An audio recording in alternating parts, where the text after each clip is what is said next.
তোমরা তোমাদের রবকে বিনয়ের সঙ্গে এবং গোপনে আহ্বান করো। তিনি সীমা লঙ্ঘনকারীদেরকে পছন্দ করেন না।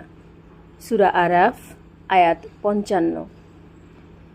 তোমার রবকে মনে মনে বিনয়ের সঙ্গে ভয় ভীতি সহকারে অনুচ্চ স্বরে সকাল সন্ধ্যায় স্মরণ করো, আর উদাসীনদের দলভুক্ত হইও না। সূরা আরাফ আয়াত 205। আর তোমার রবের জিকর করো বেশি বেশি এবং তার পবিত্রতা ও মহিমা ঘোষণা করো সন্ধ্যায় ও সকালে। সূরা আলে ইমরান আয়াত 41। যারা ঈমান এনেছে এবং যাদের অন্তর প্রশান্ত হয় আল্লাহর জিকিরে,